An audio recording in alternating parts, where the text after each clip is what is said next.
Chers compatriotes, le monde est entré dans une nouvelle constellation. Le monde bouge, le monde change. Le retour de Donald Trump vient bousculer beaucoup de choses à travers le monde et surtout pour nous les Africains. Les défis du 21e siècle commencent peut-être aujourd'hui. Et les vainqueurs, ça sera ceux qui sauront jouer leur rôle avec efficacité. Mais avec un pouvoir d'un seul, qui décide tout, qui dirige tout, et qui confond la comptabilité publique avec son argent de poche, est-ce que vous pensez que nous avons les moyens de nous en sortir? Les vrais défis sont lancés par Donald Trump et vous voyez comment les autres continents sont en train d'être bousculés. Même les alliés de l'Amérique ont peur aujourd'hui de leur avenir. Alors, comment pouvons-nous continuer avec le pouvoir de Sassou et croire qu'il a la solution, alors même que si nous sommes dans cette misère généralisée, c'est à cause de lui, à cause de son pouvoir personnel. Il y a une remise en cause générale que nous devons faire. Toute la population congolaise doit s'interroger, est-ce que réellement, 20 ans après, 30 ans après, nous pouvons encore soutenir un pouvoir qui a échoué? Que les amis de Sassou soutiennent Sassou, ce n'est pas un problème. Que ses parents le soutiennent, ça ne nous dérange pas. Mais est-ce que vous, population congolaise, regardez-vous, écoutez votre conscience. Pensez-vous que c'est lui l'homme qu'il faut? Si la réponse c'est non, alors la seconde réponse, quel sacrifice nous sommes prêts à faire en tant que révolutionnaires pour nous rappeler de la force qui a habité le peuple congolais en 1963 ou encore au 19e siècle, lorsque Mabiala Manganga s'est opposé avec courage à la pénétration coloniale au Congo. Ou encore, lorsque notre arrière-grand-mère, Mama Kimpavita, s'est battue contre la domination portugaise dans le royaume Congo. Un défi nous est lancé, d'exister ou de disparaître. Que choisissez-vous? Et comme le Christ l'a dit, s'il n'y a pas de sacrifice, il n'y aura pas de nouvelle naissance. Alors, sommes-nous prêts à nous sacrifier dans cette révolution du fleuve pour que le Congo vive à jamais? Voilà le défi qui nous est lancé. To be or not to be. Être ou disparaître. C'est le défi du Congo d'ici 2026.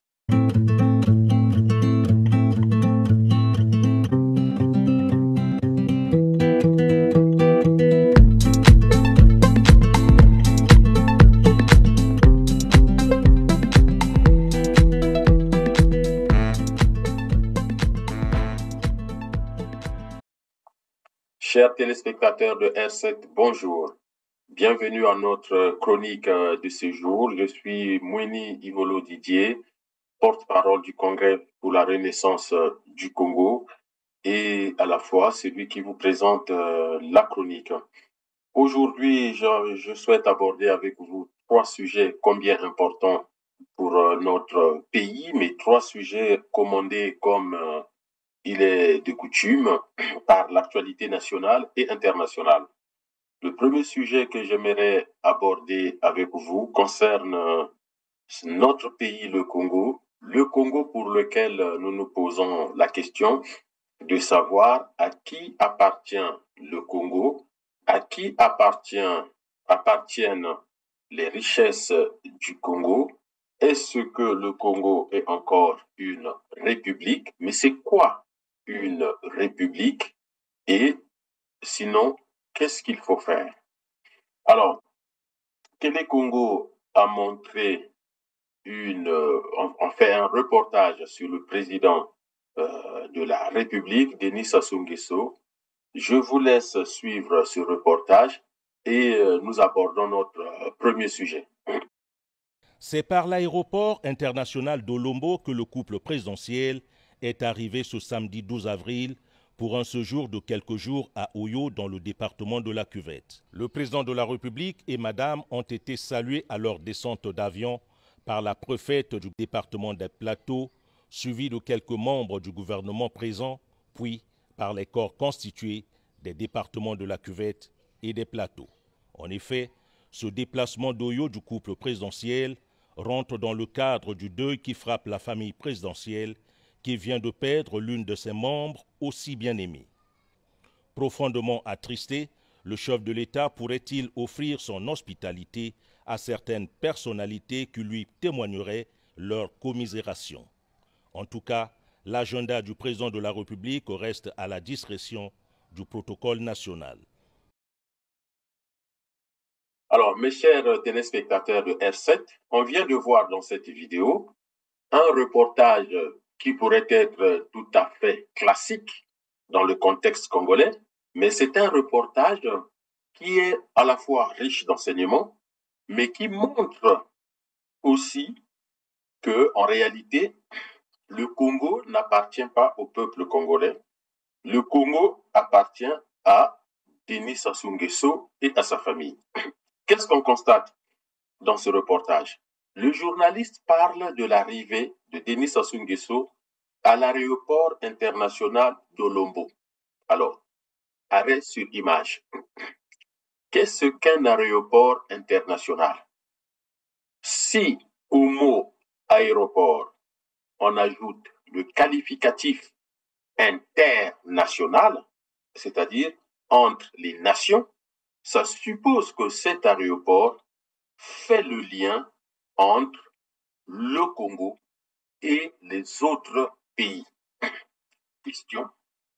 Combien de compagnies aériennes internationales ont des appareils, des avions qui desservent l'aéroport d'Olombo, l'aéroport international d'Olombo, en plus de Brazzaville et Pointe-Noire? Je rappelle qu'on n'a pas de ligne internationale à Dorizi. Il n'y a pas de ligne internationale à Ouesso. Peut-être venant du Cameroun. On n'a pas de ligne internationale à Djambala, à Ludima, à Nkaï, Madingu, qui sont des localités beaucoup plus importantes qu'Olombo. On n'a pas de ligne internationale à Owando, à Imfondo.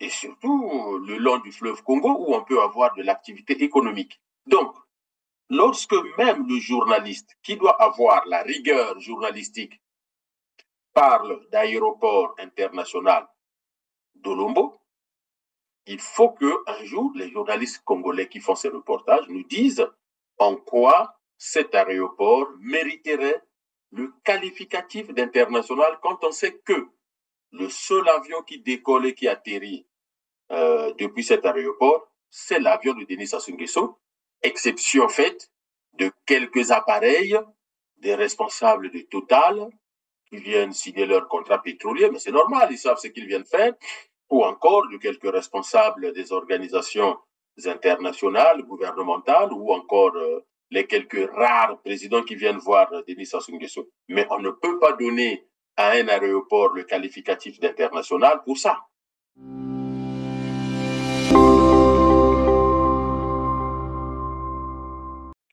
Aéroport international suppose un commerce international autour de cet aéroport. Or, nous savons tous qu'il n'y a pas d'activité économique à moins de 50, 150 km de Lombo qui justifierait une forte fréquentation des compagnies aériennes pour venir au Congo, ne serait-ce que pour le tourisme.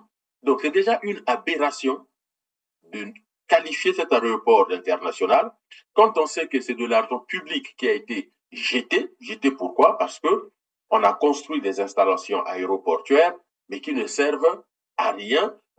Pardon, cet argent qui aurait dû servir dans l'éducation nationale, la santé, la formation, et la création d'emplois pour notre jeunesse. Mais autre sujet par rapport à ce reportage, c'est que même le journaliste, je ne sais pas dans quelle école ce journaliste a été formé, mais même le journaliste fait un méli-mélo indigeste, difficile à digérer par notre structure psychique, du fait que je ne sais pas de quoi le journaliste parle.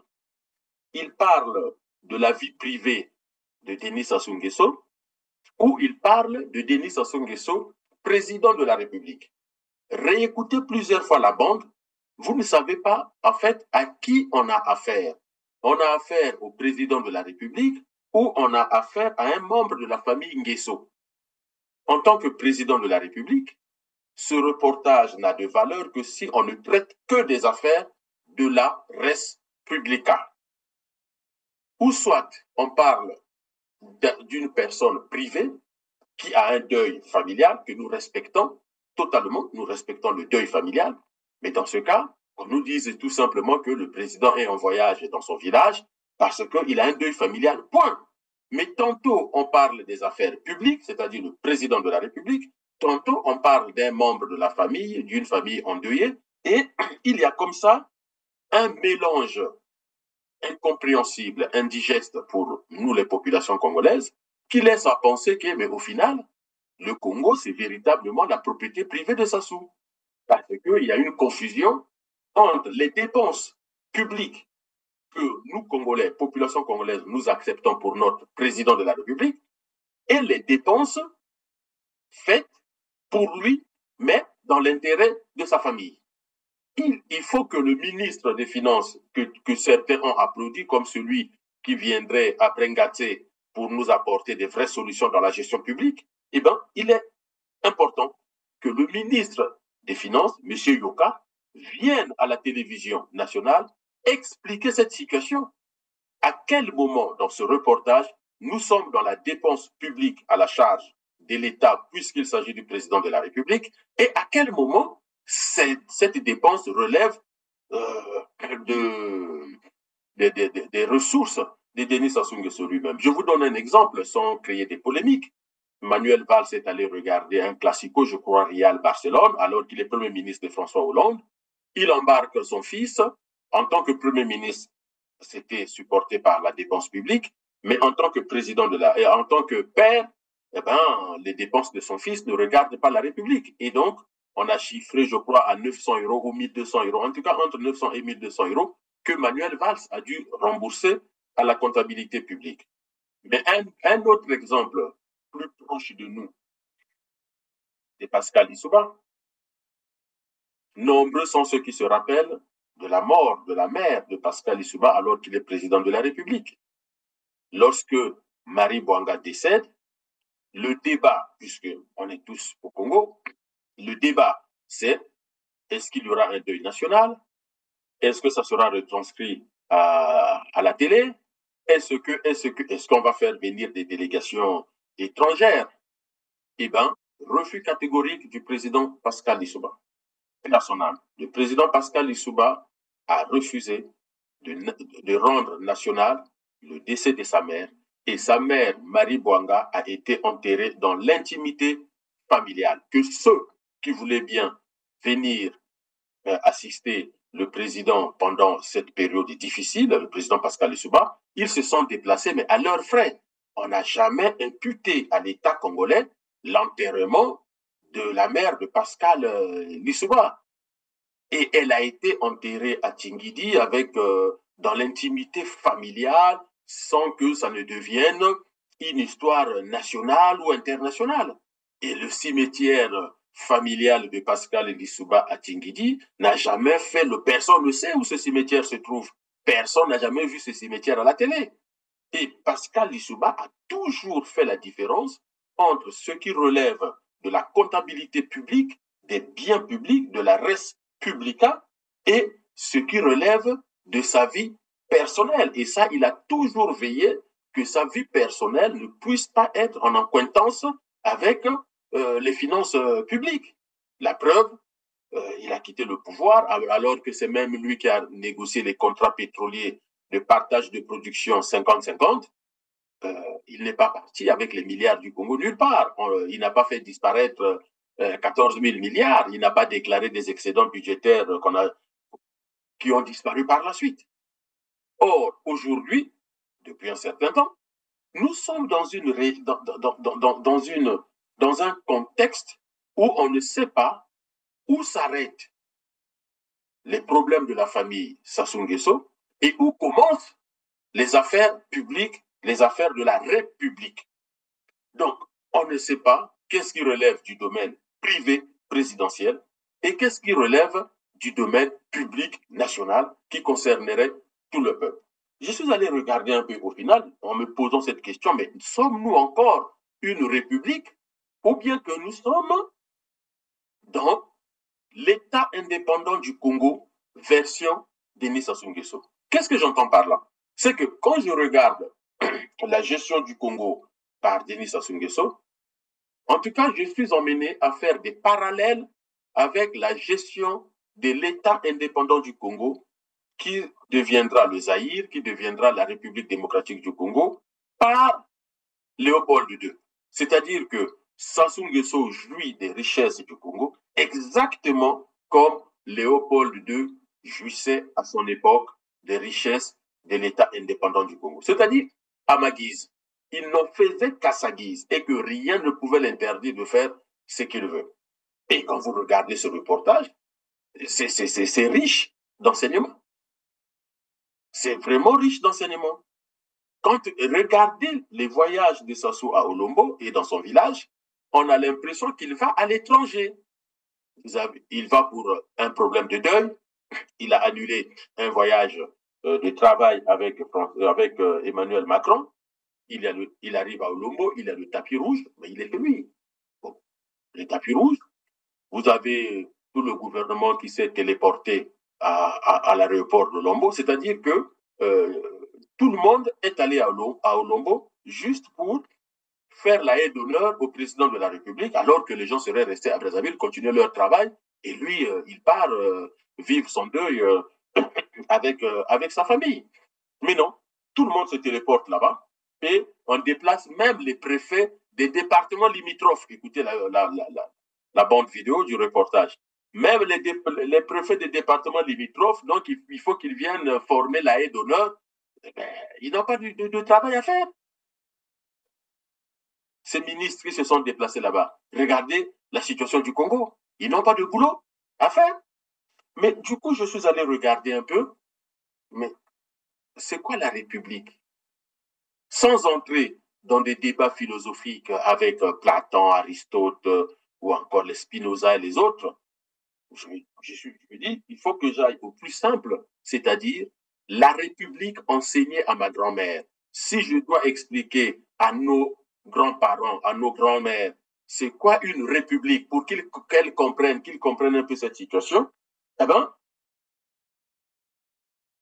la république viendrait du latin qui est res publica, c'est-à-dire la chose publique.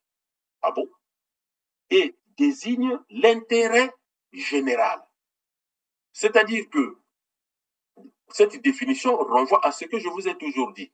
L'État, c'est le lieu d'expression, de protection et d'organisation de l'intérêt général de tout le monde. L'État prend toujours en compte toute la population.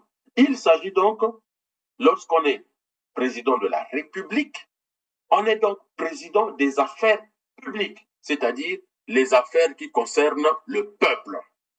Mais dites-moi, depuis 1997 et le retour de Sassou au pouvoir par un coup d'État très meurtrier, à quel moment ce monsieur vous a renvoyé des signes comme quoi il était là pour l'intérêt général et qu'il gérait la richesse du Congo pour résoudre les affaires qui concernent le peuple? Mais ce serait quoi ces affaires? L'école, l'emploi, la santé, les infrastructures. Je parlais de l'école, donc on peut parler de l'éducation nationale. La recherche, c'est-à-dire répondre aux besoins fondamentaux. L'environnement, regardez les poubelles chez nous.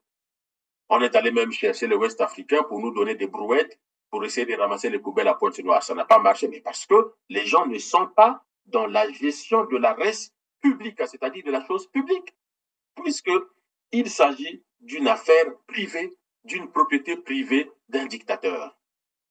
Donc, dans la République, la forme du gouvernement que nous avons, le chef de l'État que nous avons, ne peut pas être seul à décider quand il veut, où il veut, comme il veut, partout et tout le temps. Il n'y a que lui, le primo inter pares. C'est lui qui fait tout.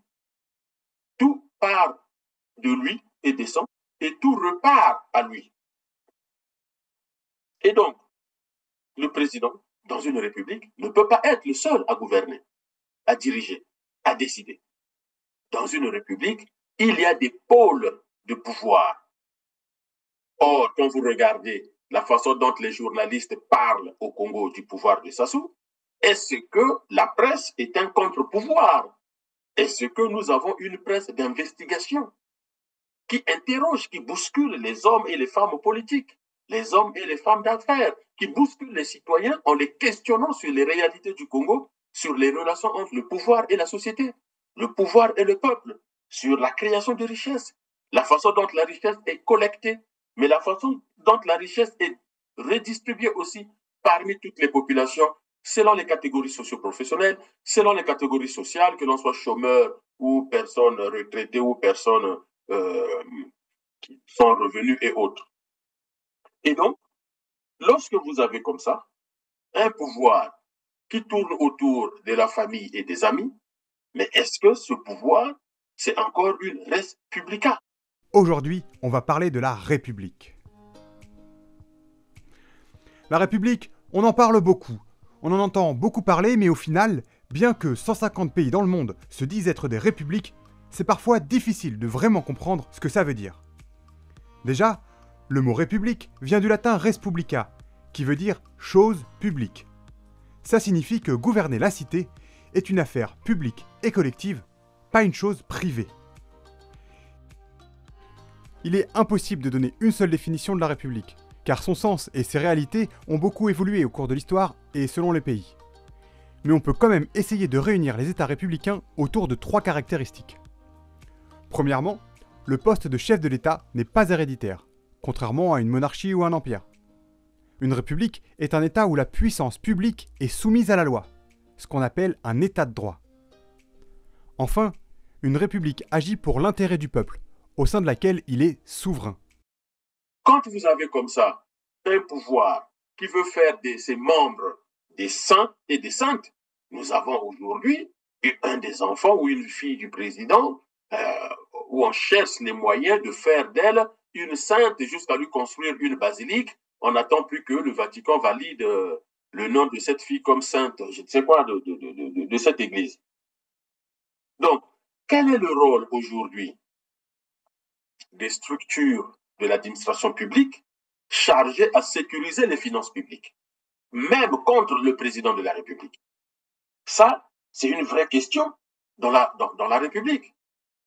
Puisque aujourd'hui, dans cette République, le contenant qui devrait constituer la matrice, la force de la République, est devenu un bien personnel de Denis Sassou Nguesso, comment pouvons-nous penser un seul instant que les élections qui sont organisées, peu importe, l'élection présidentielle, les législatives, les sénatoriales, les élections locales, peuvent être des élections démocratiques sans risque de fraude et que les résultats reflètent l'authenticité des votes des populations. Ce n'est pas possible.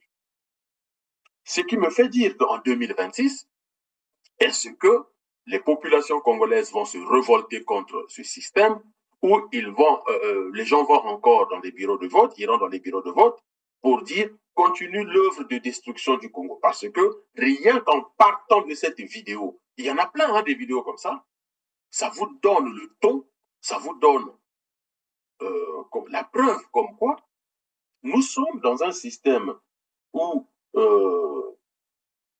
le dictateur qui est là ne fait même plus la différence qu'est-ce qui relève de la sphère privée et qu'est-ce qui relève du domaine républicain, du domaine public, du domaine de l'État. Ce qui fait que le ministre de l'Intérieur, et d'ailleurs le Premier ministre, le ministre de l'Intérieur, presque tous les ministres, sont aujourd'hui nommés par le parti au pouvoir des commissaires politiques. Vous voyez les confusions? Lorsque vous êtes ministre du gouvernement, vous ne pouvez plus avoir des responsabilités au sein de votre parti.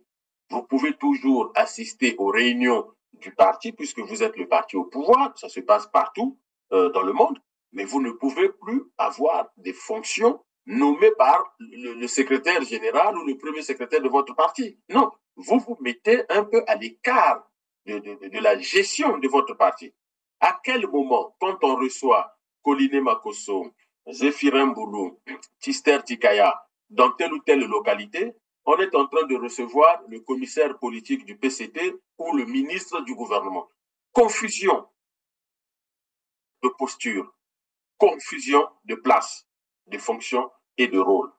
Et ça, c'est un élément tellement important que les Congolais doivent faire très attention par rapport à ce qui est en train de se passer dans notre pays et être exigeant vis-à-vis des responsables politiques et donc exigeant aussi vis-à-vis de la presse qui relaie, qui devient une presse pour relayer seulement ce que fait le président, ses mouvements, quand il va à gauche, quand il va à droite. On n'a plus une presse, en tout cas on n'a plus des journalistes qui font un travail de recherche, d'investigation et poussent les populations et même les dirigeants à réfléchir par rapport à leurs actes, à penser leurs actes. Et on voit bien qu'aujourd'hui, même une partie de l'opposition dite parlementaire, pour ne pas les nommer, accompagne maintenant le président sur le terrain.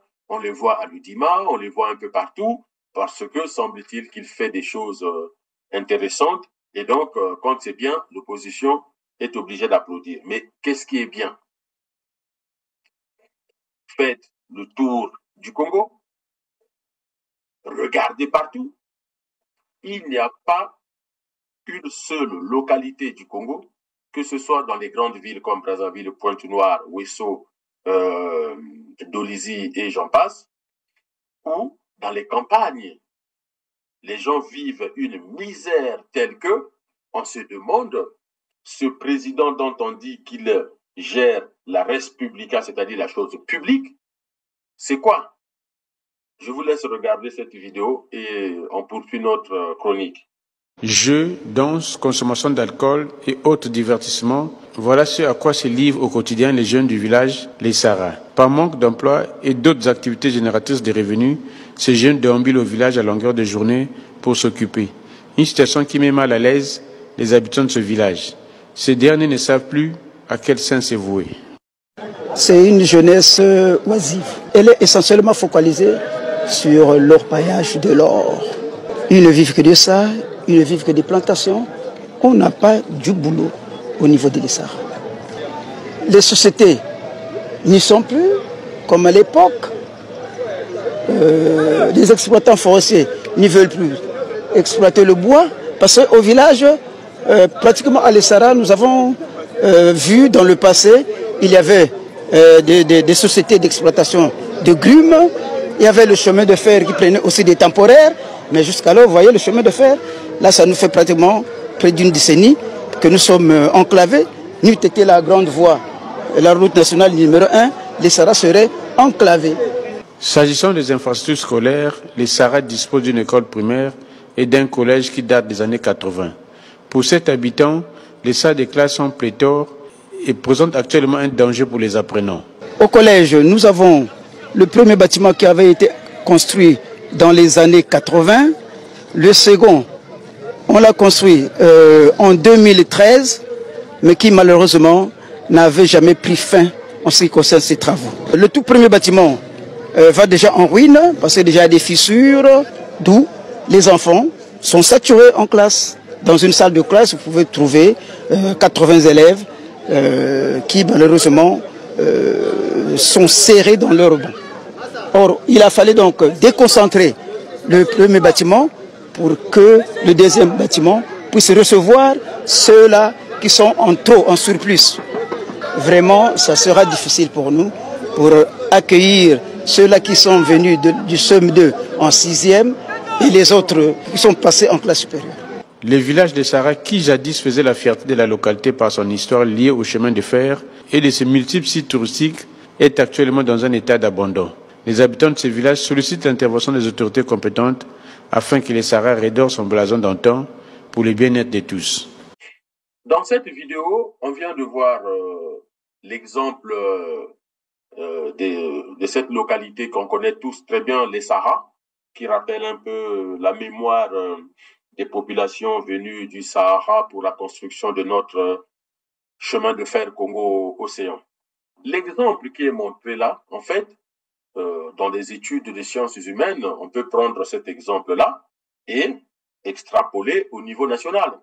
Les jeunes du Sahara qui manquent d'école, qui manquent de tout, où il n'y a plus d'entreprise, il n'y a pas de perspective, il n'y a pas d'avenir. Qu'est-ce qu'il leur reste à faire? C'est ce que vous venez de voir dans le reportage. Mais ça, on peut le multiplier partout au Congo, même dans les grandes villes.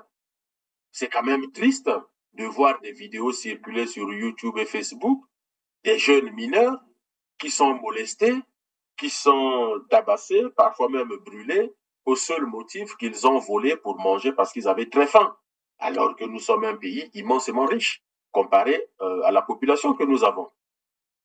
Vous savez, à titre de comparaison, je vous ai souvent dit, allez regarder le Danemark, la Suède, comment on appelle ça, c'est les pays scandinaves. Ce sont des pays qui ont à peu près le même nombre de population que nous en Afrique centrale, exception faite de l'Angola et de la RDC.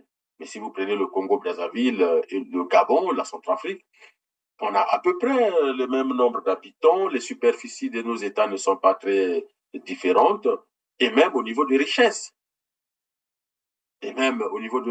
Donc, du coup, qu'est-ce qui fait que les autres gèrent bien leurs richesses et autres, et chez nous, ce serait la catastrophe?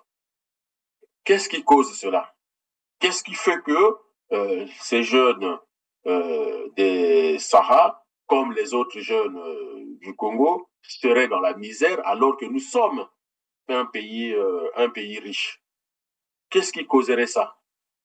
Qu'est-ce qui fait que notre richesse n'arrive pas à nous aider de sortir ne fût-ce que 60% des populations du Congo de la pauvreté? Ce serait où le frein? Mais il y a un seul frein à tout ça. C'est le fait que Denis Sassou Nguesso, depuis les indépendances du Congo, Yulu, Massamba Deba, Ngouabi, Yomi, Lissouba, aucun d'eux n'a eu ce comportement à la tête du pays. Sassou est le seul qui considère les richesses du pays comme faisant partie de sa propriété privée. C'est pour cela que tout l'argent est utilisé pour lui et les miettes pour le reste de la population. Ce qui fait que quand il utilise les structures nationales, quand il utilise tout ce qui est logistique sur le plan national, c'est toujours pour l'intérêt personnel et jamais pour l'intérêt collectif. Or, l'État, c'est le lieu d'expression et de protection des intérêts de la res publica, c'est-à-dire du domaine public de la population, et que l'homme d'État, le président de la République, avec son gouvernement, doivent trouver des solutions aux problèmes de la population. Or, à ce jour, zéro solution pour la population, toutes les solutions que pour sa famille. Il est en train de détruire tout le pays pour son intérêt personnel. Il a construit un aéroport à Olombo pour son intérêt personnel. Ngouabi n'a pas construit d'aéroport à Owando. Yombi non plus. Yulu Massamba Deba non plus. Lissouba non plus. Mais il a construit cet aéroport pour un intérêt personnel. Et le reste des populations ne compte pas pour lui. Ce qui fait que, en 2026, on entend déjà beaucoup de jeunes Congolais, de Ouesso à Pointe-Noire, de Djambala à Komono, qui disent, attention, nous, 2026, on n'ira pas voter du tout. Ou, en tout cas, on ira voter contre le président Sassou. Il y a des jeunes qui le disent déjà, parce qu'on ne voit pas les résultats qu'il a promis. Il avait promis une agriculture à néné, agriculture à grave. On n'a vu rien arriver. La preuve, les gens meurent toujours de faim au Congo-Brazzaville. Le deuxième sujet que je voudrais aborder avec vous, Mais c'est toujours en lien avec cette gestion personnelle du pays qui devient donc une propriété privée.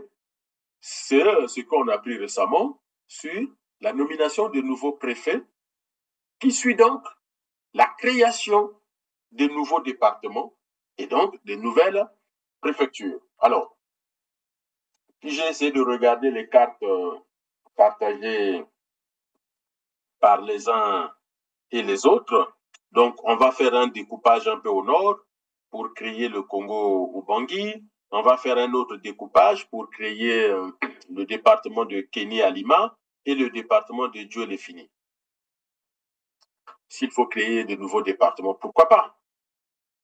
Mais ce qu'on ne dit pas aux Congolais, c'est quel a été le débat sur la subdivision administrative du Congo qui nécessiterait de créer des nouvelles préfectures, donc des nouveaux départements. Et je rappelle que lorsqu'on regarde la partie nord de notre pays, les 3/4 sont toujours occupés par la forêt et une grande partie, c'est la forêt marécageuse. Donc, il y a très peu de terres émergées qui pouvaient permettre une croissance démographique importante. La croissance démographique importante renvoie donc à un besoin d'infrastructures, à un besoin d'organisation administrative, d'organisation économique. Sans apporter des réponses toutes faites, je pose des questions. Pour ceux qui sont sur place au Congo, allez voir où se trouve la préfecture, comment est la préfecture, quels sont les services qui sont dans la préfecture, et pendant une période de 3 mois, donc un trimestre, tous les jours, du lundi au vendredi, de 9h à 17h, installez-vous devant ou à côté du portail ou de la préfecture et regardez combien de personnes viennent à la préfecture pour faire quoi? En fait, j'ai envie de poser la question. À quoi vont servir les nouvelles préfectures? Alors, on nous parle de préfecture puisqu'on a nommé de nouveaux préfets. Mais demain, ces préfectures participeront aussi en tant qu'entité administrative à l'élection, aux élections locales. Donc, il faut créer des départements. Et il y aura donc un conseil départemental. Où sera installé le département? Comment on va gérer ces nouvelles entités? Créer une préfecture suppose aussi faire monter en échelle les villages, les districts ou les communes de cette préfecture. Donc, nous allons générer dans ces territoires administratifs des dépenses supplémentaires non prévues dans les budgets de l'État et des dépenses qui n'auront pas en face des ressources générées par l'exploitation économique de ces préfectures-là. C'est-à-dire que pour faire plaisir à des amis, à des anciens amis qui n'étaient plus au gouvernement, qui n'étaient plus à telle ou telle fonction, qui galéraient un peu, donc pour les faire plaisir et surtout, avoir un maillon supplémentaire, et ça c'est important, il ne faut pas l'oublier, il ne faut pas le négliger, avoir un maillon supplémentaire dans la répression des populations congolaises, eh bien, on va donc rapprocher des services de l'État auprès de ces populations-là pour mieux les réprimer en 2026 si ces populations ne s'exécutaient pas dans le vote qui sera publié comme quoi Sassou est toujours président du Congo. En dehors de la fonction de répression que ces préfectures vont exercer, parce que le préfet gère aussi le pouvoir régalien sur son territoire administratif, donc la police, la gendarmerie et peut-être des unités de l'armée nationale. Donc, ces préfets n'auront pas d'utilité économique, n'auront pas d'utilité pour gérer tel ou tel aspect économique, puisque de toute façon, dans ces zones-là, il n'y a aucune production économique. Sinon, il faut dire laquelle. Moi, je demande aux services de l'État, et notamment du ministère de l'Intérieur et du ministère des Finances, de faire une présentation aux Congolais. Combien d'agents seront affectés dans ces préfectures en plus des préfets? Mais qui dit préfet, ça suppose qu'à un moment donné, il faut nommer des sous-préfets. Donc, vous aurez la préfecture, mais vous aurez aussi les sous-préfectures. Et donc, la préfecture aura une administration, la sous-préfecture aura aussi une administration. Et donc, tout ça, ça sera à la charge de l'État. Ça va encore augmenter les dépenses publiques, alors que la logique est à la baisse des dépenses publiques et plutôt à l'augmentation des ressources de l'État pour qu'on puisse financer ce qui est important, parmi lesquels la création des emplois, l'éducation nationale, les infrastructures et la santé. Ça, c'est vraiment les rôles, le rôle des préfectures sur leur territoire. Les préfets veillent à l'application des lois autour de l'éducation nationale, autour de la santé, autour des infrastructures, autour de tout ce qui est création d'emplois, création d'entreprises. Donc, le bien-être. Le préfet représente le gouvernement sur son territoire. Et le préfet veille à l'application de toutes les lois, de toutes les décisions sur son territoire. Or, quand on voit ces nouvelles préfectures, combien d'habitants? Je peux prendre Congo-Ubangi. La préfecture de Congo-Ubangi va compter moins de 100 000 habitants. Donc, vous allez avoir un préfet pour moins de 100 000 habitants. Et même si c'est un préfet de 200 000 habitants, ça suppose qu'il a 2, 3 sous-préfectures de 50 000 habitants, de 60 000 habitants, alors même que la logique mondiale aujourd'hui est au regroupement des territoires pour essayer d'avoir plus de personnes à gérer. Je rappelle que le territoire du Moyen-Congo, le territoire de l'Ubangi-Chari, aujourd'hui la Centrafrique, si je ne me trompe pas, le territoire du Gabon et le territoire du Tchad, tout ça, c'était l'Afrique équatoriale française, un seul gouverneur. Un seul gouverneur. Aujourd'hui, pour peser, ça s'est fait depuis quelque temps, pour peser sur le plan international, certains pays européens, 27, se sont regroupés autour de cette organisation internationale régionale qu'on appelle l'Union européenne. C'est pour peser face à la Chine, c'est pour peser face aux États-Unis et face à la Russie, si je ne cite que ces exemples-là. Mais nous, au lieu d'aller vers une intégration nationale et intégration sous-régionale et régionale, c'est-à-dire au lieu de réduire le nombre de départements au Congo, peut-être que demain, la réflexion serait de réduire le nombre de départements pour baisser aussi la dépense publique. Parce que, une fois de plus, même les préfectures existantes, allez voir la préfecture du Kwilu, du Niari, de la Lekumu, de la Bwenza, du Poul, de la cuvette ouest, des plateaux, de la Sanga, de la Likwala. Allez voir ces préfectures-là, faites une étude pour déterminer l'utilité sociale de ces préfectures. Et est-ce qu'il n'y a pas moyen d'aller plutôt vers moins de préfectures?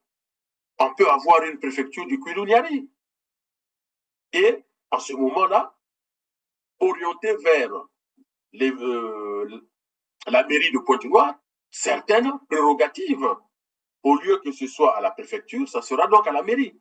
Et ce que la mairie ne peut pas faire, la mairie va envoyer à la préfecture. On peut, depuis nos agents formés à l'ENAM, mener les réformes au niveau de l'État. Et si on ne sait pas faire, on peut aller chercher les compétences. Il y a des Congolais qui ont été formés dans l'administration publique qui peuvent nous aider à réformer la gestion administrative, la subdivision administrative du Congo. Est-ce que entre la Bwenza, le Niari, le Kwilu et la Lekumu, on a besoin de 4 préfectures ou bien que 2 préfectures suffiraient, c'est-à-dire 2 départements, pour plus d'efficacité et faire monter plutôt les villes en compétences. Parce que regardez même nos mairies. À quoi servent nos mairies?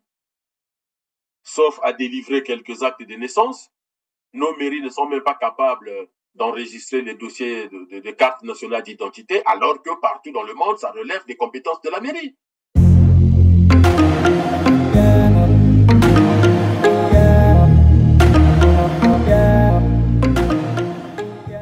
Chaque jour, le maire et toute son équipe agissent pour vous. La commune est l'échelon de base de notre organisation territoriale. Selon sa taille et son nombre d'habitants, la commune peut être un village, une ville, une métropole. Certaines ne comptent que quelques habitants en zone rurale, tandis que d'autres en abritent plusieurs milliers en zone urbaine. Des centaines de milliers ou même plus de 2 millions, comme à Paris. La commune est très présente dans notre vie quotidienne. Elle assure directement ou indirectement un grand nombre de services publics locaux et elle contribue à améliorer notre cadre de vie. Les habitants se marient à la mairie, y enregistrent leur PACS, ils y déclarent les naissances et les décès. La commune s'occupe de nombreux services. Elle gère les écoles maternelles et élémentaires, parfois une cantine, un centre de loisirs et des activités après le temps scolaire. Elle offre aux habitants des équipements pour faire du sport, se distraire ou se cultiver. Elle vient en aide aux familles en difficulté avec son centre communal d'action sociale. La commune doit également prévenir les accidents. Elle veille à laisser libre d'accès et sans danger les rues et les routes communales. Elle se charge de leur entretien et veille au bon état de la signalisation routière.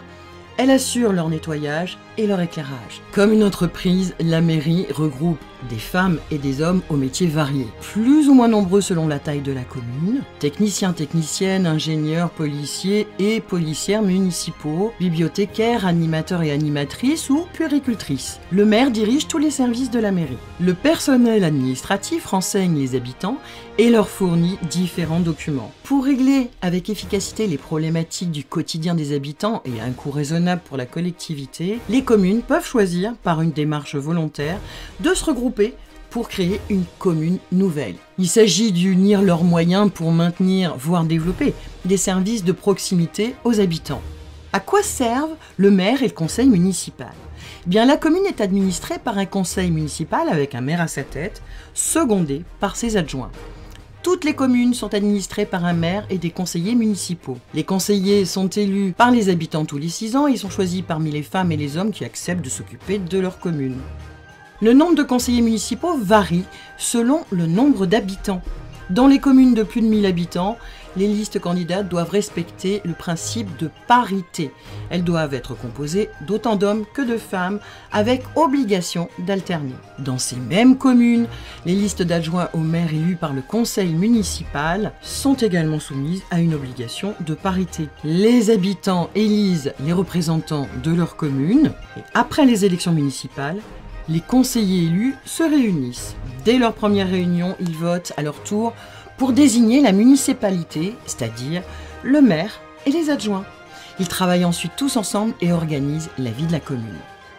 Le maire est le représentant officiel de tous les habitants d'une commune. Il doit faire appliquer les lois de la République. Le maire met aussi en pratique les décisions du conseil municipal et prend des mesures pour prévenir les accidents et assurer la tranquillité de la population en faisant respecter l'ordre. Il est aussi en charge des secours en cas d'inondation ou d'incendie. Le maire organise également les différentes élections afin que chaque électeur ait un bureau de vote au plus près de chez lui. Notre cadre de vie dépend des décisions que prennent le maire et son équipe sur le fonctionnement des écoles, des crèches ou la construction d'une route, mais aussi pour l'économie, le sport, la préservation de l'environnement, la gestion de la voirie communale, etc., etc., etc.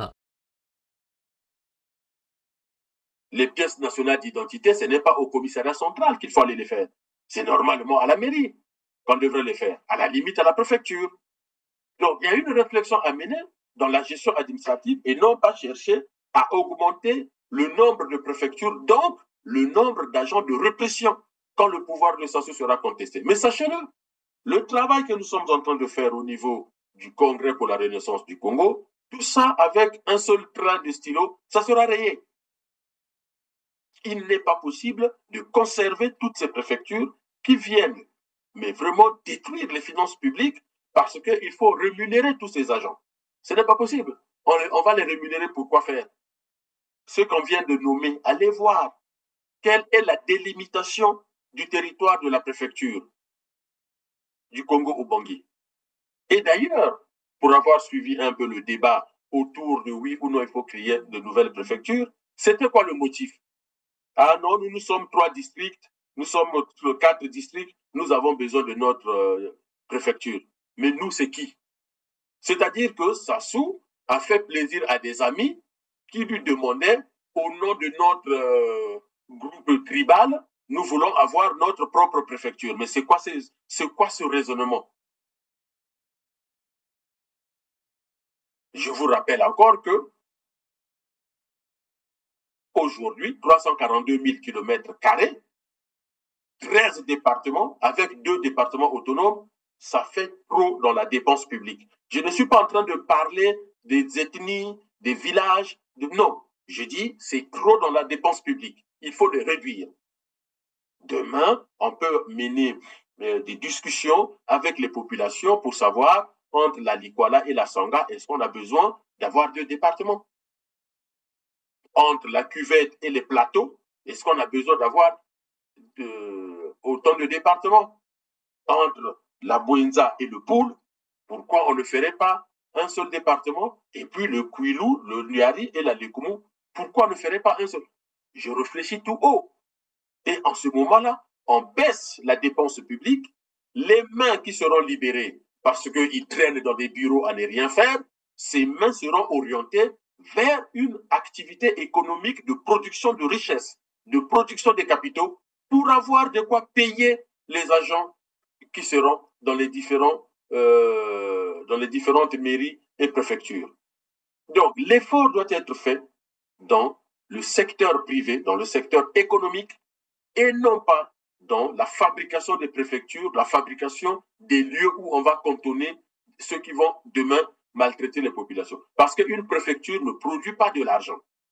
Or, on a besoin des gens pour produire de l'argent, c'est-à-dire dans l'industrie, dans le commerce, dans le tourisme.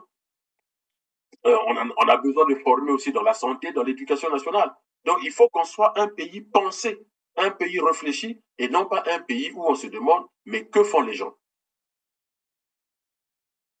Le troisième sujet que je souhaite aborder avec vous, c'est toujours ce sujet.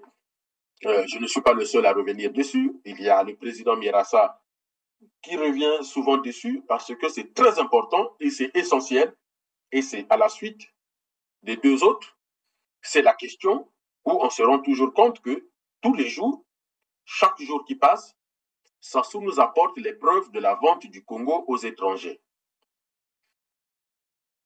Je pourrais revenir sur la vente des terres aux Rwandais, qu'on ne cesse de condamner, les Congolais ne cessent de réagir, mais attention, dans cette histoire des terres, le pouvoir de Sassou met les Congolais devant le fait accompli, parce qu'à Mayanga, à Aubéville et à Maluku, l'ambassadeur du Rwanda vous a dit, pour ceux qui peuvent encore visionner cette vidéo de l'ambassadeur du Rwanda, il dit les choses sont en train de se faire.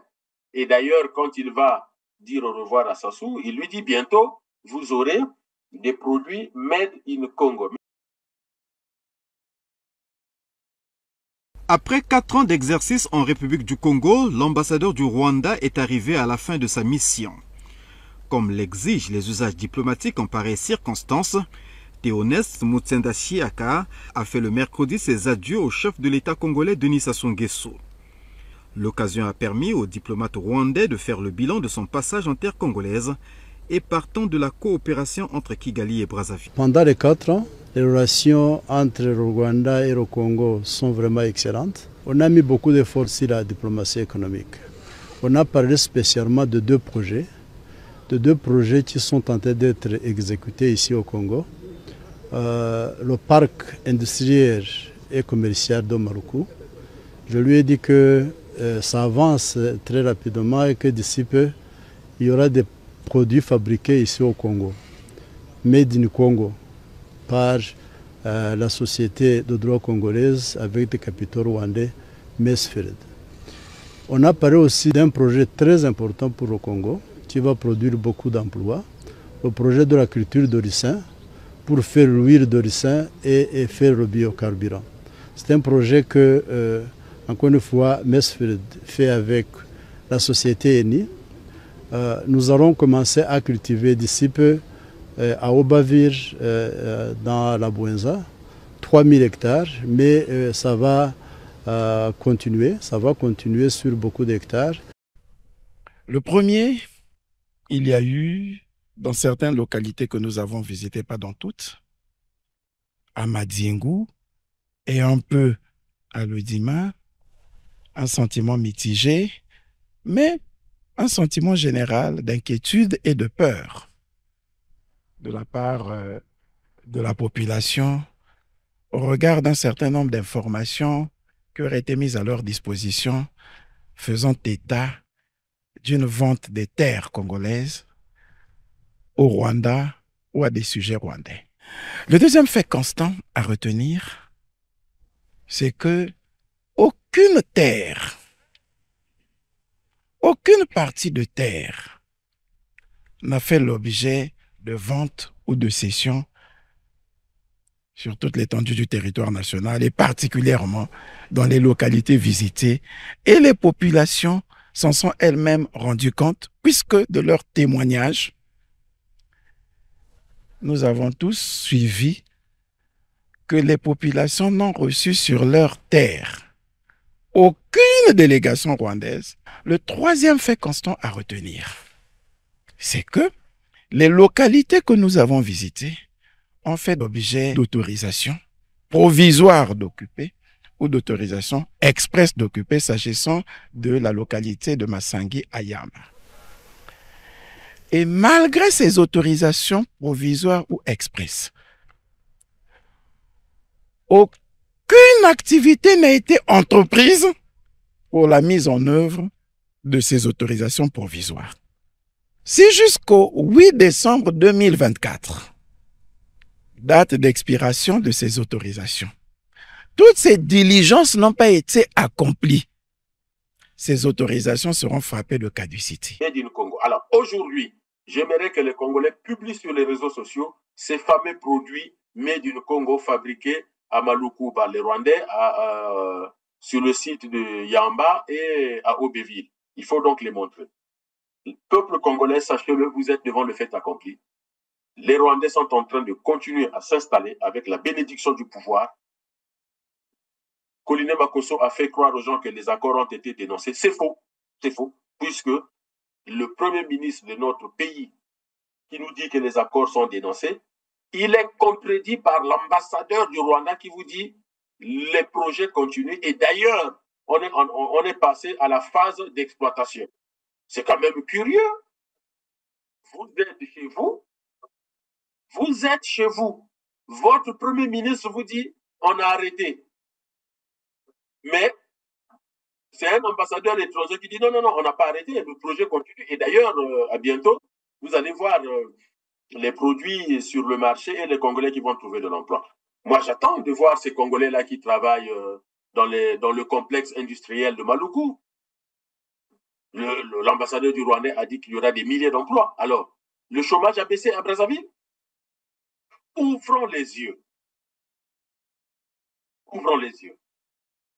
Le paradigme international aujourd'hui, c'est la protection des terres. On le voit partout. Depuis le retour de Trump, je vous le dis, le système international a été bouleversé à un tel point qu'on n'a pas vu ça depuis la Seconde Guerre mondiale. Tous les peuples aujourd'hui sont en train de se battre pour protéger leurs terres. Et d'ailleurs, la politique isolationniste dans laquelle Trump est en train de nous entraîner tous, cette politique aura des conséquences partout. Et ceux qui ne vont pas protéger leurs terres, ils n'auront même pas le temps de pleurer parce qu'ils seront déjà jetés dehors. Ça se passe dans d'autres contrées, au Moyen-Orient, en Europe. On voit même Trump qui menace de récupérer le Panama, qui veut occuper le Groenland. La terre est devenue un sujet important, surtout dans un contexte mondial de croissance démographique sans précédent. Eh bien, les gens se demandent même où est-ce que nous allons habiter, où est-ce qu'on va mettre le surplus de notre population. dans un contexte de bouleversement climatique avec la montée des eaux, regardez sur Internet, vous avez déjà certaines îles du Pacifique qui sont en train de disparaître. L'Australie est obligée de récupérer certaines populations des îles qui disparaissent pour les relocaliser sur les terres australiennes non habitées. C'est-à-dire, vous allez avoir des principautés ou des localités de presqu'îles qui disparaissent. On déporte tout le monde. Eh bien, vous avez quelqu'un qui se dit encore chef coutumier ou président, mais il n'a plus de terre. Donc, demain, voilà, tous ces bouleversements, il faut les anticiper. Mais comment les anticiper si vous êtes en train de céder vos terres aux étrangers?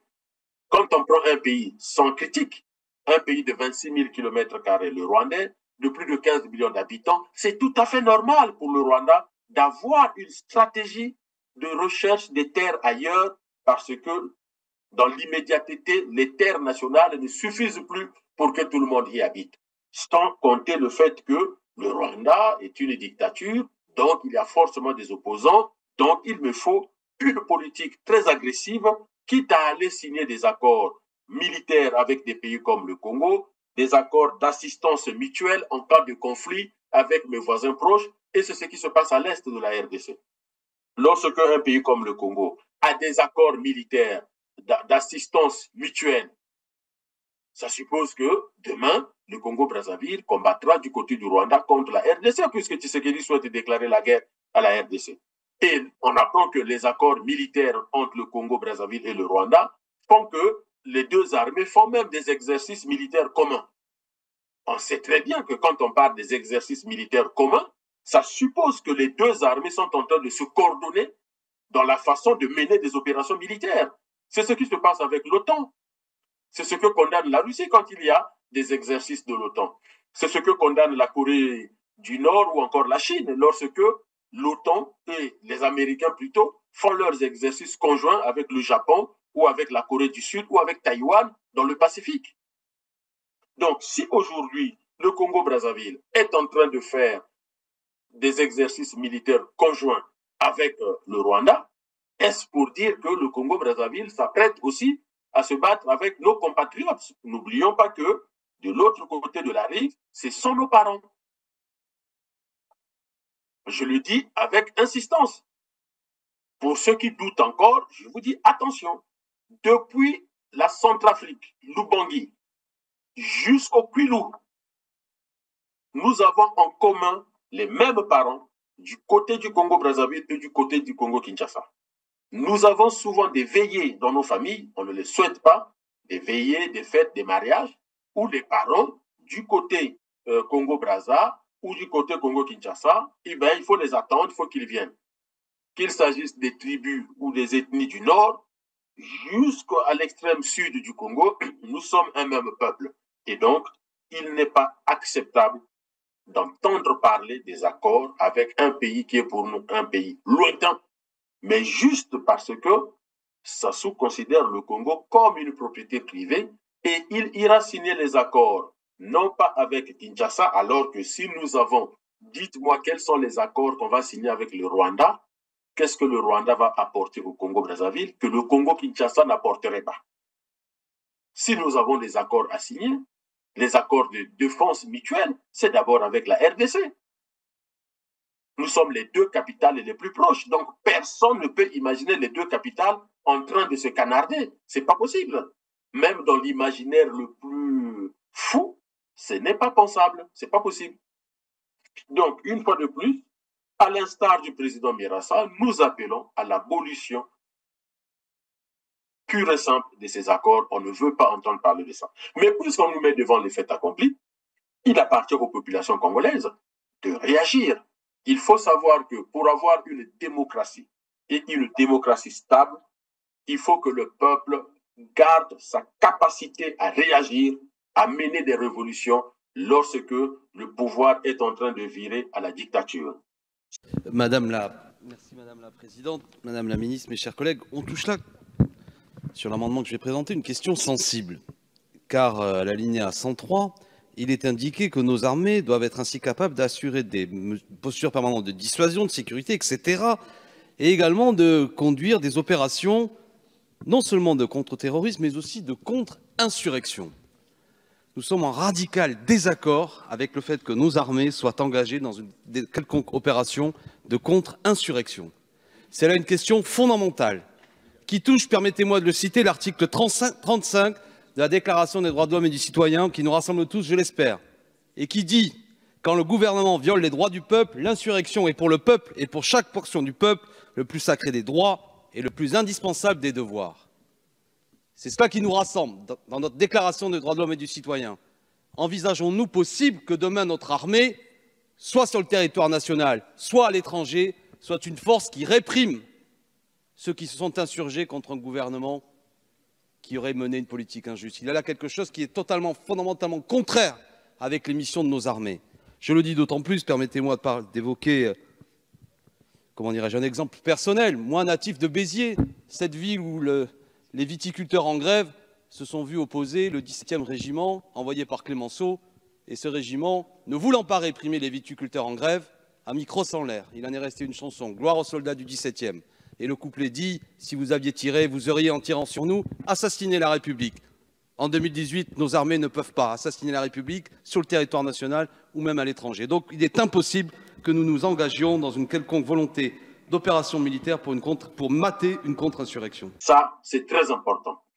À chaque fois qu'un pouvoir est en train de virer à la dictature ou est dans la dictature et que le peuple assiste, comme disait Thomas Sankara, un peuple qui ne peut pas se révolter contre son oppresseur ne mérite pas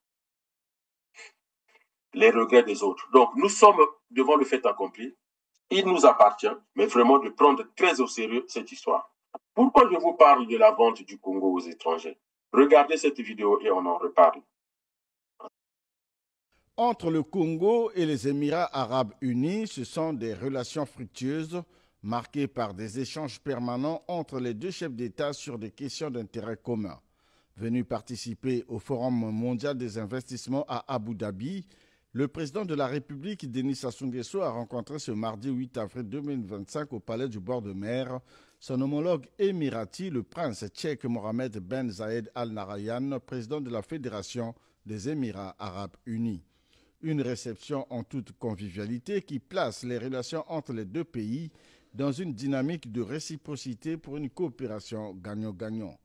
Les entretiens entre les deux dirigeants ont été, somme toute, l'occasion de raffermir ces relations établies en 2007 et qui reposent sur un certain nombre d'accords qui s'exécutent normalement.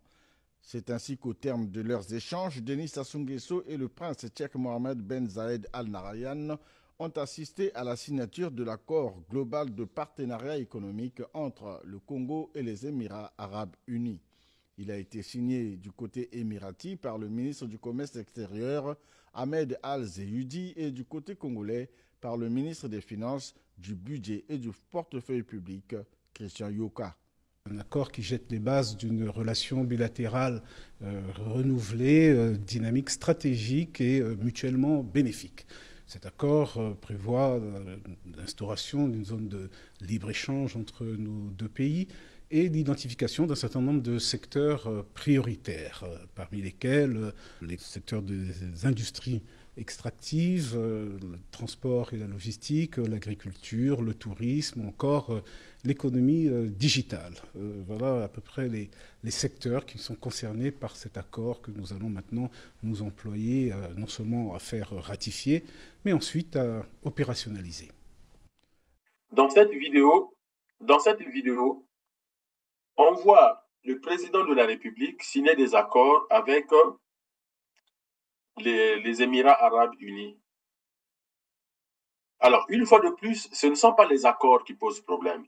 Mais quand vous regardez la vidéo jusqu'à la fin, quand vous écoutez même le ministre Yoka parler, ok, ce discours, ça fait 20 ans, plus de 20 ans qu'on nous le sert. Mais à quel moment vraiment, on va avoir les résultats? Parce qu'à chaque fois, le gouvernement conjugue ses verbes au futur. Mais à un moment donné, on est comme dans le film de James Bond, demain ne meurt jamais. Mais puisque demain n'arrive jamais, lorsque vous êtes demain, eh ben, vous êtes le jour même, et donc, demain est reporté. C'est comme dans certains Ganda au Congo, Brazzaville et à Kinshasa. Pour ceux qui veulent boire à crédit, revenez demain. Et à chaque fois qu'on revenait, la phrase vous disait, revenez demain. Et donc, demain ne meurt jamais. Demain n'arrive jamais. Et donc, cette manière de toujours conjuguer les verbes au futur en disant demain, il y aura ça, il y aura ça. Non, à un moment donné, il nous faut le résultat. OK, on va signer les accords avec les Émirats qui doivent venir investir chez nous. Je vous montre une deuxième vidéo. C'est Alain Foucault qui parle. Écoutez. Comment peut-on posséder 78% de diamants de la planète, 89% de platine, dont la moitié de la production est utilisée par l'industrie automobile, 81% de chrome, 61% de manganèse, 60% de cobalt, 20% de la production mondiale d'uranium, 90% des réserves de platinoïdes, 80% de coltan, 70% de tantal, 40% des réserves aurifères et 10% des réserves pétrolifères. Bref, comment peut-on détenir le tiers des réserves mondiales, tout minerai confondu, et rester le continent le plus pauvre du monde? Qu'est-ce qui peut expliquer cette ineptie, cette incongruité? Et comment en sortir? Pourquoi le pétrole serait une bénédiction pour les pays du Golfe, tels que l'Arabie Saoudite, le Koweït et autres Qatar, et il serait une malédiction pour le Congo-Brazzaville, pour l'Angola, pour le Tchad, pour la Guinée équatoriale, pour le Nigeria? Soyons sérieux.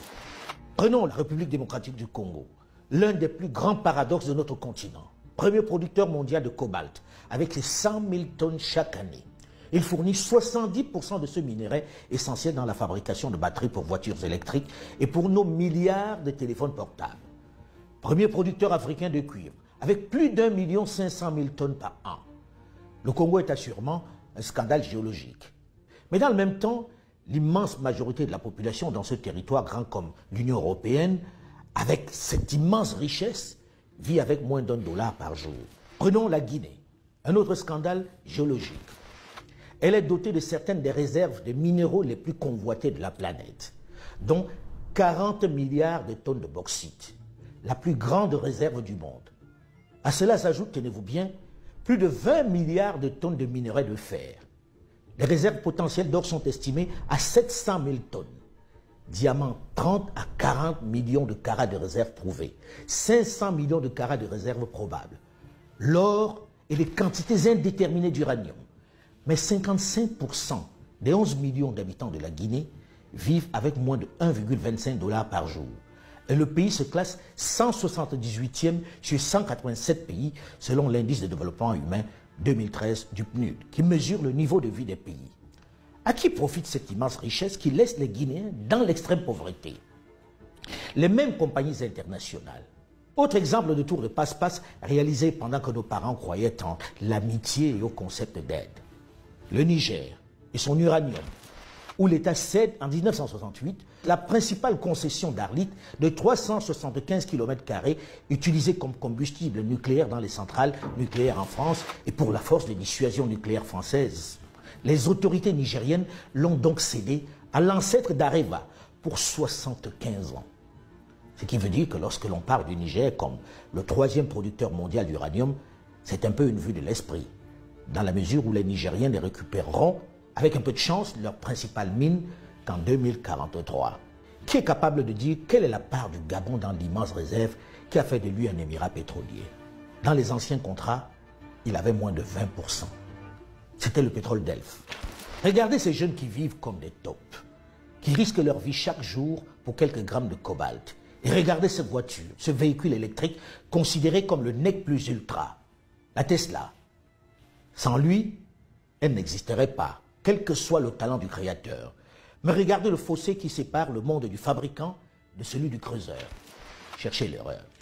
Nous ne savions rien de ce qui se passe et nous n'avons même pas la quantité du pétrole qui sortait de notre pays. Nous ne la connaissions pas. Vous voulez dire que les autorités congolaises ne la connaissaient pas. Ne connaissaient pas la quantité de pétrole extraite de leur sol? Par quel moyen? Là, on a, si vous voulez, à mon avis,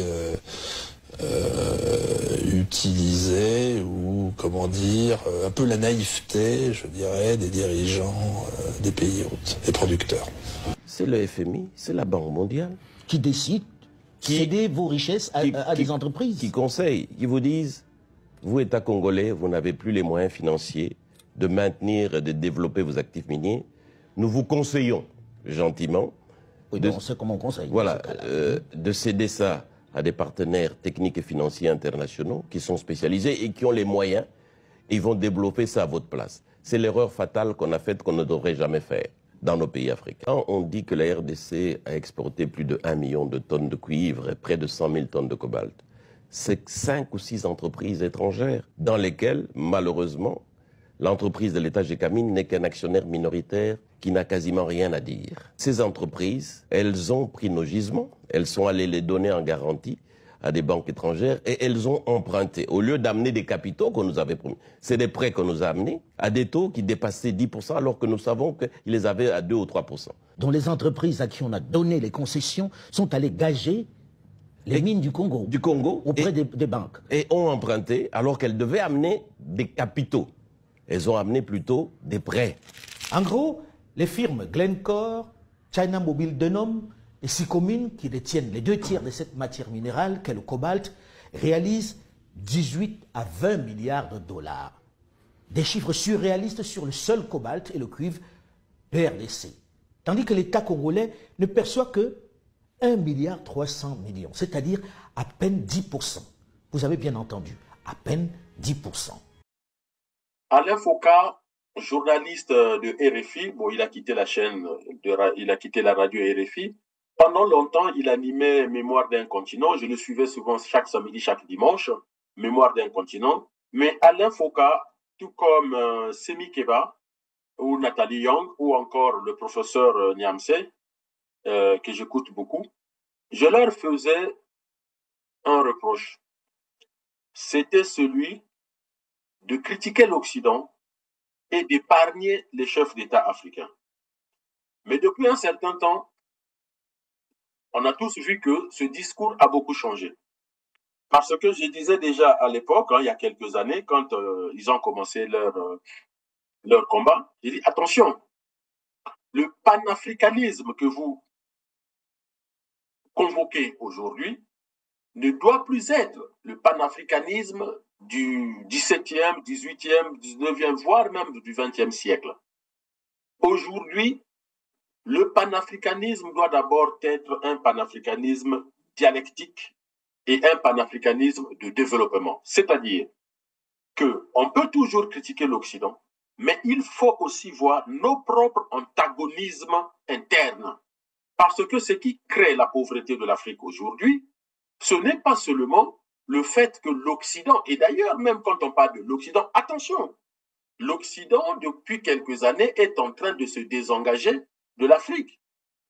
Le dernier événement, c'est le Mali, le Burkina et le Niger qui remettent en question tous les accords avec la France, mais globalement, l'Occident, dans la grande majorité, se désengage de plus en plus de l'Afrique. Et quand bien même que l'Occident serait resté, nous avons, nous, Africains, aussi une part de responsabilité dans la misère dans nos pays. Attention, le processus de responsabilisation, si vous dites que nos chefs d'État sont des irresponsables, donc ça suppose que leur place, ce n'est pas à la tête de l'État. Oui, l'Occident a créé le système international depuis la paix de Westphalie. Oui, depuis la fin de la Deuxième Guerre mondiale, l'Occident domine le système international. Oui, malgré les indépendances, il y a le néocolonialisme. Mais ça, on appelle ça les relations internationales. Les relations internationales sont telles que chaque État défend son beefsteak. Et si certains l'ignoraient encore, Donald Trump est en train de vous enseigner les relations internationales au quotidien. On peut l'accuser d'être brutal, d'être plus qu'un faucon, mais on a vu. Benjamin Netanyahou est allé négocier la baisse des droits de douane contre l'Israël. Dans le bureau ovale, il a reçu un non catégorique. Qui pouvait croire que Donald Trump pouvait mettre des droits de douane à Taïwan?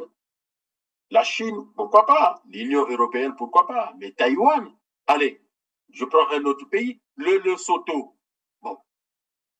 Et bien, regardez l'actualité économique et financière internationale. Beaucoup de spécialistes étaient choqués de voir que parmi les pays qui ont obtenu les droits de douane les plus élevés, il y a le Lesotho. un bout de terre dans l'Afrique du Sud. Donc, même les responsables du Lesotho n'ont pas compris. Mais c'est ça, les relations internationales. Chacun défend son beefsteak.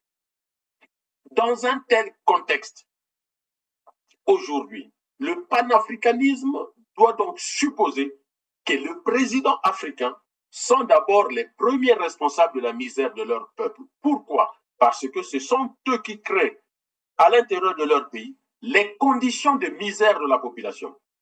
Je vous donne un exemple pour notre pays.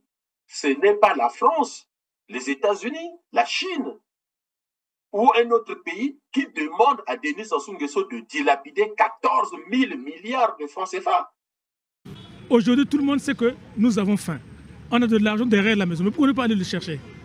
Qu'est-ce qui nous empêche aujourd'hui d'aller chercher cet argent-là pour nous soulager aujourd'hui? Mais les généraux futurs dont on parle, aujourd'hui, vous avez un enfant de 10 ans qui doit aller à l'école. Mais vous, le parent, vous ne pouvez pas l'aider à aller à l'école. Vous voyez que c'est un enfant qui sera sacrifié.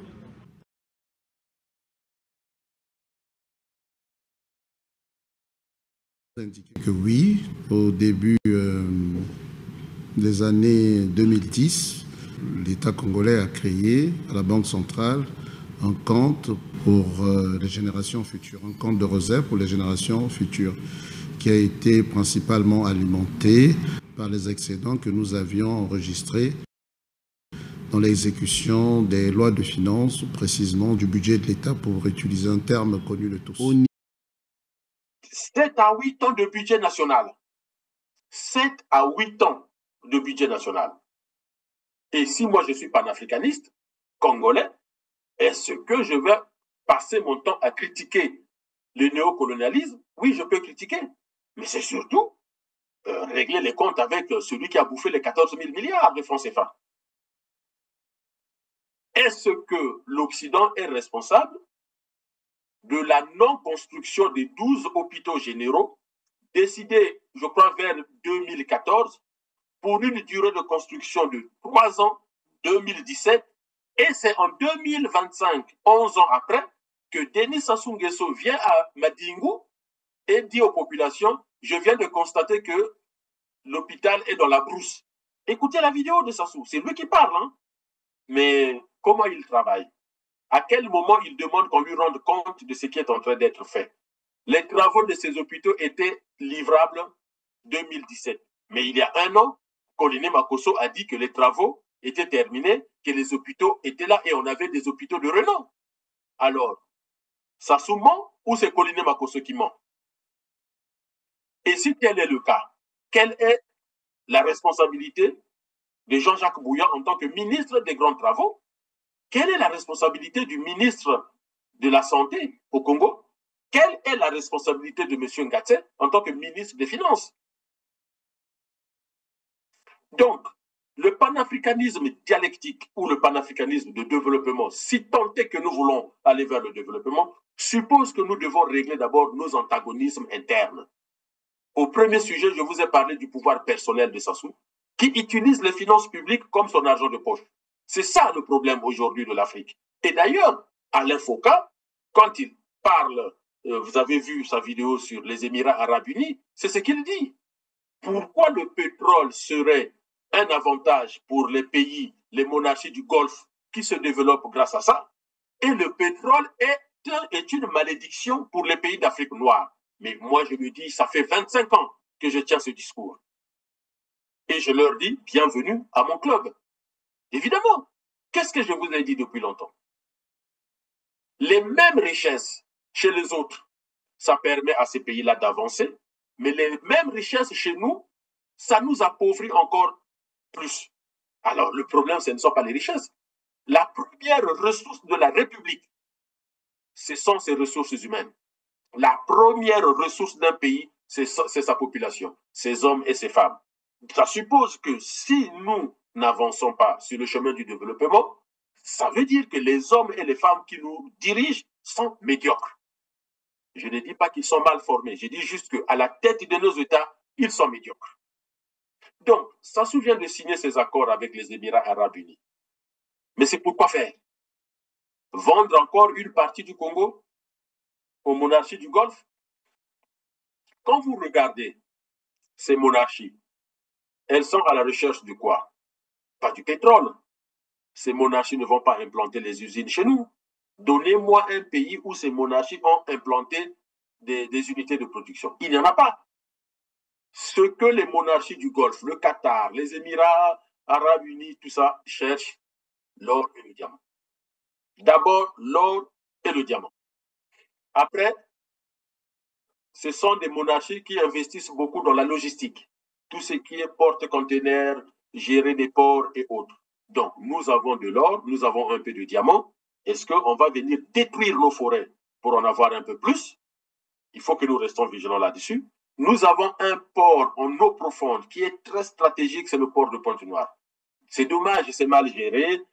Le port de Pointe-Noire ne rend pas au Congo ce qu'il devrait ramener au Congo en tant qu'un point stratégique. Je vous l'ai déjà dit, quand vous regardez le système interne, le commerce mondial aujourd'hui, très peu de bateaux passent encore par le golfe d'Aden, la mer Rouge, pour rejoindre la Méditerranée, du fait de l'instabilité au Moyen-Orient et du comportement des Houthis au Yémen. Aujourd'hui, tout le monde descend vers le cap de Bonne-Espérance, c'est-à-dire l'Afrique du Sud. Donc, le port de Pointe-Noire devient de facto un port très stratégique pour tout le commerce mondial. Ça suppose qu'aujourd'hui, la ville de Pointe-Noire doit connaître un boom économique et changer. Mais changer avec quel responsable? Les Émirats vont investir dans notre port, ça c'est sûr, ces accords-là, le port de Pointe-Noire sera inclus là-dedans, et la recherche de l'or, des diamants, des matières premières, ça sera aussi là-dedans, aussi les terres rares. N'oubliez pas que c'est dans cette zone où Kagame recycle les terres rares récupérées frauduleusement en RDC pour le mettre sur le marché international. Et au Congo-Brazzaville, nous avons aussi les terres rares. La topographie de la RDC n'est peut-être pas aussi différente que ça, que la topographie, que la géologie du Congo-Brazzaville. Peut-être pas dans les mêmes proportions ou dans les mêmes quantités. Je le veux bien, mais attention. Donc, quand vous entendez de telles choses, vigilance tout de suite. Oui, on signe les accords, mais quelle est la plus-value pour les populations congolaises et pour la comptabilité publique? Écoutez Donald Trump parler. Ne regardez pas seulement les gesticulations de Donald Trump et ses répercussions mondiales.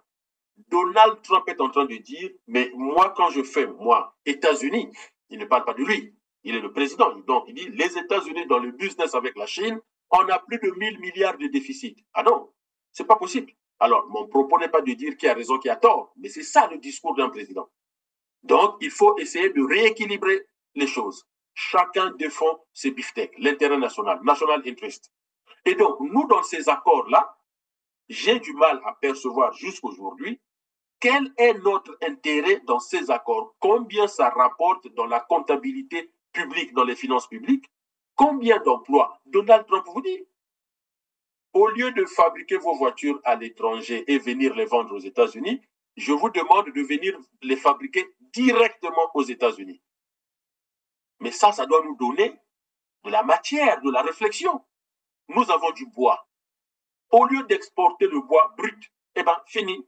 Il faut transformer 90% du bois chez nous. Transformer 90% du bois chez nous suppose créer des unités pour transformer ce bois. Donc, l'industrie sera là. Donc, création d'emplois pour nous. Et ça fait entrer de l'argent dans les caisses de l'État, puisque quand vous baissez la pauvreté, vous baissez le nombre de chômeurs, vous augmentez vos recettes en termes de recettes fiscales et des charges sociales. Ce qui fait qu'il y aura beaucoup d'entrées. Au lieu d'exporter une forte quantité du brut, eh ben, nos raffineries vont plutôt exporter de l'essence, du gasoil, du kérosène, selon les demandes de chaque pays qui en a besoin. Et donc, à chaque fois, ça sera comme ça. Le cas de la RDC, c'est ce qui est dit. Au lieu d'exporter les matières premières brutes, toutes ces matières premières peuvent déjà subir une première transformation sur place, eh bien, ça créera de l'emploi. Tant que vous exportez les matières brutes, vous ne créez pas de l'emploi. C'est l'industrie, c'est la logistique, c'est le secteur tertiaire qui crée encore plus de l'emploi aujourd'hui que seulement le secteur primaire extractif des matières premières. Donc, tous ces accords, il faut que nous puissions en tirer profit, mais il faut que ce soit visible, quantifiable, mesurable, et non pas rester dans les fantasmes. Ah, ça soit encore signé les accords avec les Émirats arabes unis, hier on avait signé les accords avec tel groupe, avant-hier, non. Soyons sérieux dans ce qu'on est en train de faire. Tout ça montre que le CRC, le Congrès pour la Renaissance du Congo, mène un travail de fond pour que demain, peu importe l'homme, peu importe la femme qui arrivera au pouvoir, sachez-le, nous travaillons pour que notre pays puisse s'en sortir demain. Nous ne serons pas les derniers au monde. Il y a un vrai travail qui est fait. La révolution du fleuve à laquelle le CRC vous invite, c'est pour que demain, tous les Congolais vivent bien. Les finances publiques ne seront plus la propriété d'un individu qui est au pouvoir. Les finances publiques seront au service de la population. Une réflexion est au travail sur quelle subdivision administrative demain, avec la montée des eaux de l'Ubangi et du fleuve Congo, nous avons les parents qui souffrent le long de ces cours d'eau. Est-ce qu'il n'y a pas une réflexion pour que les gens acceptent de se déplacer un peu plus loin des terres, mais à la charge de l'État, et tout sera financé, et les écoles seront construites, les hôpitaux seront construits ailleurs, même les administrations, pour qu'on ne puisse pas avoir ce visage tellement triste d'une ville que tous les Congolais connaissent pour l'avoir appris à l'école ou pour l'avoir aimé, Moussaka, où la gendarmerie est dans l'eau, la préfecture est dans l'eau, les hôpitaux sont dans l'eau, les écoles sont dans l'eau, les maisons sont dans l'eau, et quelque part, on a 14 000 milliards qu'on est en train de dilapider tranquillement. Ça, c'est pas possible. Donc, ce travail est fait au niveau du CRC. Que les Congolais nous fassent confiance, nous savons comment prendre les choses en main, mais rapidement, et trouver des solutions aux différents problèmes que nous minent. La seule chose qui manque, c'est la marche vers la révolution du fleuve, parce que seule la révolution a le feu sacré pour nettoyer toute la saleté et permettre le renouveau avec de nouvelles méthodes de travail et de nouvelles personnes. Voilà, chers téléspectateurs de R7, ce que je comptais partager avec vous. J'espère que vous êtes nombreux, vous serez nombreux à commenter, liker. N'oubliez pas de vous abonner pour ne rien rater de toute la pensée, de toute la production de R7, puisque c'est pour vous et avec vous que nous souhaitons réussir ce beau combat. Okay.